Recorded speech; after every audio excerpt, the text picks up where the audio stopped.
Do you know that you have been lied to about antioxidants? By the end of this video, you'll understand what a free radical actually is at the molecular level, exactly what it does to your collagen and your skin cells. Let's start with the actual chemistry. Every atom wants its electrons in pairs. A free radical is a molecule that has lost one electron from a pair. It now has one unpaired electron and it is desperate to steal one from something nearby. Think of it like this. It's a molecular pickpocket. Everywhere it goes, it takes something from whatever it touches. The free radicals that ate your skin are called reactive oxygen species, ROS. The three you need to know are superoxide, which is generated consistently by your own mitochondria just from making energy. It's the most common one. Then you have hydrogen peroxide, which is not technically a radical, but it converts into the most dangerous one very easily. Hydroxyl radical has a half-life of nanoseconds, but in that nanosecond, it will attack absolutely anything. Lipids, proteins, DNA, no discrimination. This is the one that causes most of the aging damage. And here's where it comes from. The sun and your mitochondria, pollution in the air, chronic inflammation, and yes, your own immune system deliberately generates it to kill bacteria. The problem is when that fire doesn't stay controlled. There are three things in your skin that free radicals attack. The third one is the one nobody talks about. Target number one, your cell membranes. Every skin cell is wrapped in a membrane made of fats, and free radicals, low fat. One hydroxyl radical hits a membrane fatty acid, triggering a chain reaction. That radical steals from the next fatty acid, which steals from the next, which steals from the next, and so on. One radical can destroy dozens of membrane lipids before it's stopped. The end products of this, compounds called 4-HNE and MDA, are themselves reactive. They go on to cross-link proteins and damage DNA, the damaged compounds. Target number two, your collagen. This is a direct aging connection. Free radicals don't just damage collagen directly, they activate enzymes called matrix metalloproteinases that are specifically designed to cut collagen apart. UV hits your skin, generates free radicals, and those free radicals switch on the collagen cutting machinery. That's the molecular mechanism behind wrinkles and loss of firmness from sun exposure. There's also a collagen glycation connection, and we covered glycation in episode 8. Oxidation accelerates glycation, and glycation products generate more ROS. They feed each other. Tackling one without understanding the other means you're only solving half the problem. Target number 3, your DNA. Here's the one that doesn't get talked about enough in skincare conversations. When a hydroxyl radical hits the DNA inside your skin cells, it damages a specific base called guanine, producing a compound called 8-OHDG. This is a mutagenic lesion. During cell division, it causes the wrong base to be inserted, creating a permanent mutation. This is one of the molecular pathways from sun exposure to skin cancer. But before it gets to cancer, this same oxidative DNA damage accumulates in your skin cells over decades. Cells with too much DNA damage either die or enter a zombie-like state called senescence, releasing inflammatory signals that accelerate aging across the whole skin. We will cover senescent cells later in this series. Here's something the marketing never tells you. Your skin already has a sophisticated antioxidant defense system that has been managing free radicals for hundreds or millions of years of evolution. An enzyme called superoxide dismutase, SOD, converts superoxide into hydrogen peroxide. Catalase then converts hydrogen peroxide into plain water. Glutathione peroxidase captures lipid peroxidases before the chain reaction can get going, and a molecule called glutathione is the cell's main antioxidant reservoir, stored in every cell in large amounts. Vitamin C and E are part of this system too. Vitamin E sits in cell membranes specifically to intercept lipid radical chain reactions, and vitamin C then regenerates vitamin E after it's done its job. They work together. So here is a real aging problem. This entire system degrades as you get older. SOD activity falls, glutathione levels drop, your skin's ability to actively transport vitamin C from blood into the epidermis declines. The same UV dose that a 20-year-old skin handles with minimal lasting damage causes significantly more unrepaired oxidative damage in a 60-year-old skin. Not because the UV is stronger, but because the defense is weaker. That's what aging actually is in this context. It's not more attack, it's less defense.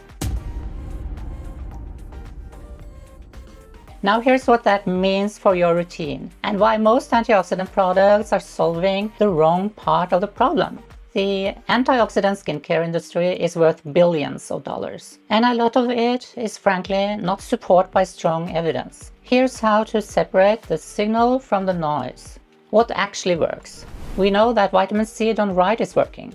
L-ascorbic acid is the only form of vitamin C that is directly active in skin without needing to be converted first. For it to penetrate skin in meaningful amounts, it needs to be at a concentration of 10 to 20% and have a pH below 3.5. At those parameters, it absorbs into the epidermis within 24 hours and stays there for several days, even if you go out in the sun. But then just pair it with vitamin E and ferulic acid. A landmark study from Duke University showed that a serum combining 15% vitamin C, 1% vitamin E, and 0.5% ferulic acid provided roughly double the UV protection of vitamin C alone. Because ferulic acid stabilizes both vitamins against oxidation and appears to have its own photoprotective effect. What most people don't think about: niacinamide. Niacinamide, vitamin B3, isn't a radical scavenger, but it replenishes NAD+, the cofactor that powers your skin's antioxidant enzyme machinery. Instead of throwing one more antioxidant at the fire, niacinamide refills the enzymes that were always supposed to put the fire out. It's supporting the infrastructure rather than patching the symptoms. 5 to 10% niacinamide is one of the most evidence-backed skincare ingredients, and this is one of the mechanisms. Astaxanthin, the underrated one. Astaxanthin is a carotenoid from microalgae and one of the most potent antioxidants measured by any standard assay. What makes it unusual is that it can sit across the entire cell membrane, one end in the water-based environment outside and one end in the fat-based interior, quenching radicals in both phases simultaneously. Clinical trials at 4 mg daily oral and 0.1% topical have shown measurable improvements in skin elasticity and wrinkle death. The oral plus topical combination has the best data. The insight most brands have missed: your body has a master antioxidant switch, a transcription factor called NRF2. When it's activated, it turns on the genes for SOD, catalase, glutathione production, and dozens of other protective enzymes all at once. Instead of neutralizing one radical at a time, NRF2 rebuilds the entire defense system. NRF2 activators include sulforaphane from broccoli sprouts, resveratrol, EGCG from green tea, and interestingly, mild intermittent oxidative stress itself. This is called hormesis, and we'll explore it fully in episode 10. So here's how you can incorporate it in your routine. In the morning, layer antioxidants before your SPF. Apply a stable vitamin C serum first, L-ascorbic acid if your skin tolerates low pH, or tetrahexyl decyl ascorbate if it doesn't, or a pre-made C plus E plus ferrolic formula. Give it a few minutes to absorb, then apply a combined vitamin E and ferrolic acid layer, then SPF on top. Antioxidants don't replace sunscreen, they neutralize the ROS that sunscreen doesn't fully block, especially from UVA. Together they're multiplicative, not additive. In the evening, focus on support, don't just scavenge. Niacinamide at 5 to 10% in your evening routine supports NAD+ and glutathione recycling, the enzymes your skin uses to repair oxidative damage overnight. Resveratrol or astaxanthin in the evening supports NRF2 activation during the repair window. This is fundamentally different from applying antioxidant during the day. It's supporting recovery rather than fighting exposure. Oral, where the dermal evidence is stronger. Topical antioxidants mainly protect the epidermis. For the dermis, where your collagen and elastin live, oral antioxidants are more relevant. Astaxanthin 4 to 12 mg per day has the strongest skin-specific data. Oral vitamin C at 500 to 1000 mg increases tissue ascorbate. Green tea 2 to 4 cups or standardized EGCG extract shows measurable UV protection augmentation. Diet quality, high in colorful vegetables and fruit, provides carotenoids that accumulate in skin as a baseline photoprotective layer. So, free radicals are real, the damage they do is real and well understood actually. But the antioxidant story in skincare has been slightly misdirected, focused on scavenging molecules rather than on the endogenous defense systems that are actually running the show. In the next episode, we'll extend this to oxidative stress as a cellular phenomenon. What happens when the antioxidant defense is chronically overwhelmed? You won't want to miss it. If this changed how you're talking about antioxidants, please share it and subscribe for episode 10. And I'll see you there. Bye.